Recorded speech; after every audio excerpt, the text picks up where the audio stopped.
Katouch sa puso mo eh, pero maaring iba sa kanya. Paano kayo nagsama sa iisang... Kami kasal. Pinag-isa kami ng Panginoon. Sabi ko, pinag-isa tayo. Hindi pwede tayo mapag-iwalayin ng kahit sino. So, kung nasaan ako, dapat andun ka. Ngayon, kung mananatili ka sa pananampalataya mo yan, magkakaroon tayo ng diferensya. Baka hindi tayo magtagal. Ngayon, hindi naman kita dadalhin sa masama, sabi ko. Kailan ba kita dinala sa masama? Sabi ko sa kanya gano'n. So, naniwala naman sa akin. Bilang Pangulo ng Sambayan, naniwala naman sa akin. Ngayon, bagaman, ako nga ang Pangulo, sabi ko, pero siya naman ang trainer ko. Pero, alam mo, ang laki ng pagbabago sa asawa ko. Dati, ang asawa ko, nagel, gano'n-gano'n. Ngayon, tahimik siya. May kapayapaan siya. Sabi ko na sa'yo, di ba? Kapayapaan, yun ang hinahanap mo sa buhay mo. Yes. For the longest time. Yes. It's priceless. Masasabi mo ba na nakalabas ka na dun sa dark period of your life? Asenso na ba? Balik na ba sa biyaya? Marami bang trabaho? Asenso na ako spiritually. Okay. Yung financially, okay lang yun. Hindi ako simple lang ang aking pamumuhay ngayon. Payak ang aking pamumuhay. Pero may kaligayahan at kapayapaan ako. Ayos na sa akin yun. Yung spiritual na kaginawaan, yun ang mahalaga sa akin. Kasi yun ang hindi mo mabibili ng pera. Diba sabi mo, in your heyday, nung kasikatan mo, naranasan ko na yun. Naranasan ko na yun. Yun nga. Oo. So, hindi porket may pera, masaya. Masaya. Hindi. Hindi. Hindi. Hindi pera ang kasagutan. Bagamat masarap kakampi ang pera, pero hindi pera ang kasagutan sa lahat ng problema mo. Kasikatan. Kasikatan, nandiyan pa rin naman eh. Hindi naman ako nawawala. At lalo ako magiging sikat ngayon dahil ang daming kapatid na magmamahal sa akin ng totoo. Di ba? They say money, fame, fortune. All these are fleeting. Dito lang yun eh. Dito lang yun eh. Kung puro ka pansanlibutan lang, ang buhay mo puro pansanlibutan lang, paano yung paano naman yung kaluluwa mo? Tagal mo na din sa showbiz, John. Ilang taong ka pumasok? The age of 18. 18. 18. Okay. Ang tagal mo na sa industriya, marami kang naging kaibigan, marami ka rin sigurong naging kaaway Yes, dahil nag-drugs ka. Marami. Paano mo na babalikan yung mga nakatuligsa mo na... Wala. Kalimutan. Nagpapakababa ako. Pag nakikita ko sila, I really see to it na kung may nagawa akong pagkakamali sa tao yun, Brad, sorry kung ano man. Wala namang masama, hindi naman kabawasan sa pagkalalaki mong pakumbaba ka eh. At yun naman ang tinuro sa atin ng Diyos. Ganun ka ba dati? Mapagkumbaba ka ba? Hindi. So sa tingin mo yung mga taong mataas ang Binabagsak ng Diyos yun. Katulad ng ginawa sa akin, magbutas ako, lahat ng gayamanan nasa akin. Di ba, isang gano'n na ng Diyos, binawi niya lahat. Sabi mo ilang beses ka nang nadapa. Bakit patuloy kang nadadapa? At minsan plakda pa talaga.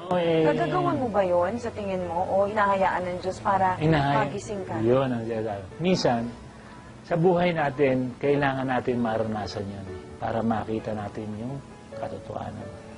Kailangan magkamali tayo para makita natin yung tama. Kailangan madapa tayo. Hinahayaan ng Diyos yun para makatayo tayo, para maging matatag tayo. Lahat ng nangyayari dito sa mundong ito, naglalakbay lang naman tayo eh. Hindi ito ang mundo natin. Naglalakbay lang tayo. So, tinuturuan tayo ng Diyos paano manindigan. Paano tayo manindigan sa aral niya, pag may dumating na pagsubok, paano tayo magiging matatag sa aral niya. Ang pagsubok ay dapat magpatibay sa'yo. Dapat, hindi dapat magbabaksak sa'yo. Meron kang mga anak na? Yes, puro panganay. Puro panganay. Anong turo ang binibigay mo sa kanila? Nakikita nila ang tatay nila, babagsak, pero aangat ulit. Madadapa, pero tatayo na naman. Ano yung, kung pwede mo silang isave from yung mga pagkakamali na nagawa mo, ano yung ituturo mo sa kanila? Alam mo, napakaswerte ko sa pagpapalaki ng anak. Doon ako naging matagumpay dahil napakabubuti ng anak ko. Hindi katulad ko na sira ulo. Ang babait ng anak ko, ang babait, sobra.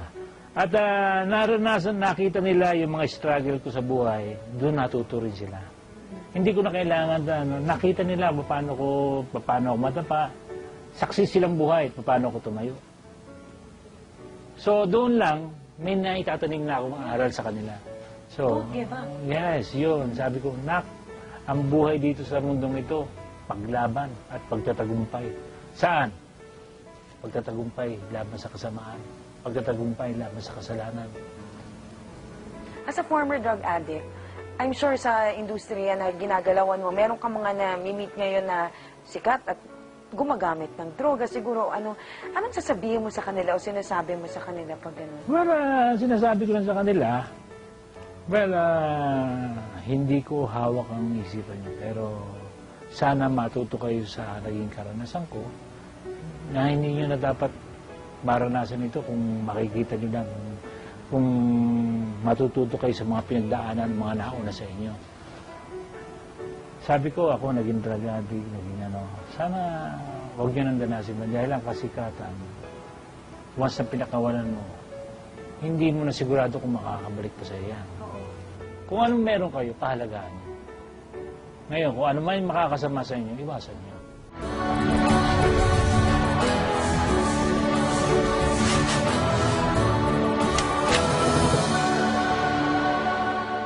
Ano pinapahalagahan mo ngayon? What do you consider your greatest blessing? Well, yung pagkakilala sa Diyos. Yung pagkakilala sa Kanya at pagsunod sa mga kautusan niya, yun ang pinahalagaan ko. Kasi, kahit anong sabihin mo kung hindi ka naman sumusunod sa mga utos niya, wala ka rin pagpapala. Sabi niya nga pagpapala mo sana'y sunod-sunod kung may panghihinayang, kung sumusunod ka lang sa akin. May panghihinayang, ang Diyos man ay nangihinayang dahil hindi tayo sumusunod sa Kanya. Sino ba nangangailangan ng damit? Sino ba nangangailangan ng pera? Sino ba nangangailangan ng kotse? Sino ba nangangailangan ng mga Tayo, hindi ang Diyos. Kaya lang hindi niya maibigay dahil hindi tayo sumusunod. Kung sumunod ka lang sa akin. Ano bang gusto mong ma-achieve sa buhay mo? Well, sa akin, habang nabubuhay naman tayo, lagi tayong gusto nating, kumbaga, lagi tayong hagdan yan laging aakit ka ng baitang, gano'n. Kung ang plano ng Diyos sa akin, let it be. Ganun lang. Susunod lang ako.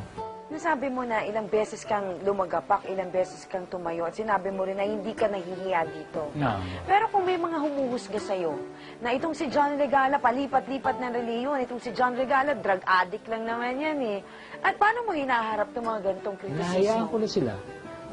Ngayon, kinaliligaya ko kung ako may inuusig nila, kinaliligaya ko pa yun dahil nagiging kabahagi ako ni Kristo sa kanyang paghihirap. Kaya ka naman inuusig dahil nasa liwanag ka. So, isang patotoo lang yun na ako'y nasa totoo. Di ba? Sa ngayon, yung mga pag-uusik, hindi ko na sinaan yan. Hindi ko na, kahit anong sabihin nila, walang halaga sa akin. Ang mahalaga sa akin, kung ano yung sinasabi ng Diyos. Hindi naman ang tao makapagliligtas sa akin Ang Diyos Handa ka na.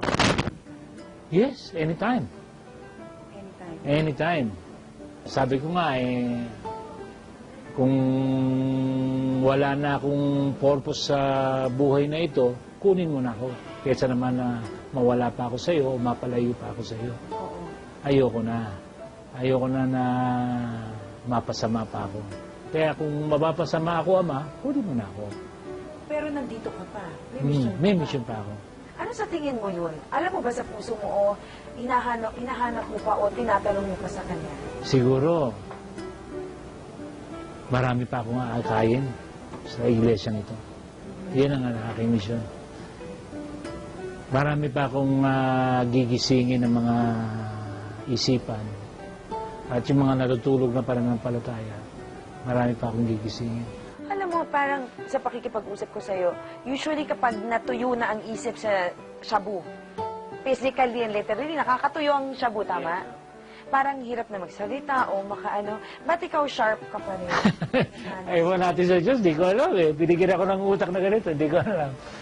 Well, Saka maaliwalas ang mukha mo, ang iba-iba ang John Regalang kumakaharap sa akin ngayon. iba Bakit kasi ang kaya? espiritu ng dala-dala ko na, mula na bautismo na ako. Iba-iba kasi, minsan iba-iba ang espiritu kasi yung pumapasok sa katawan natin eh. Depende kung anong aral na itanim sa'yo. Ang tagal mo nang hinahanap ang Diyos at matagal mo na siyang kinikilala. At kakapasok mo pa lang dito sa ang dating daan, ano? Pero parang iba ang pagsasalita mo at ano. Bakit kaya ganoon? Well, kasi sa dami ko na dinaanan sa buhay, masasabi ko na kilala ko ang Diyos, may pananampalataya ako sa Diyos, mas pinalalalim ko lang ito. Mas kinikilala ko ba Sa siya? iyong pagkakakilala sa Diyos, sino siya? Ang Diyos ay, Pag-ibig. ganun kasimple yun. Hindi ganun kahirap i-explain. Ang Diyos ay pag-ibig. Yun lang, period. Yun lang yun. At ang pag-ibig ang susi ng lahat. Adik, anay ng lipunan, pinagmumula ng kaguluhan, biktima ng hindi nalalaman. Sila mga taong nananatiling nakayakap sa ideya na ang drogang kanilang nilulunok at nilalanghap ang natatanging paraan upang ang sinasaloob nilang suliranin ay mawaglit kahit man lamang ng ilang saglit. Ngunit kung may pinipiling nakalugmok sa kinikilalang Diyos-Diyos ang droga, mayroon din namang nakakita ng tunay na kaliwanagan. Nagpapatunay na ilang beses ka mang matisod at bumagsak sa putikan, hindi ka maaaring manatiling nasa ibaba kung ang tunay na Diyos ang iyong kakapitan. Hanggang kailan mo tatakbuhan ang iyong suliranin kasama ng drogang sinasamba na naglalayo at nagbabago sa tunay mong ugali at damdamin? Bakit hindi mo ito harapin sa pamamagitan ng muling pagtahak sa dating daan kung saan ka nanggaling? Bigyang pansin, suriin, at kumilos ng naaayon sa mga responsibilidad natin, sapagkat ang kwento ng isa, malayo man sa iba, ay tiyak na karugtong pa rin ng pinagtagpi-tagping mga kabanata ng bawat istorya ng buhay natin. Maraming salamat po. Ako si Veronica Alihar, at ito ang Istorya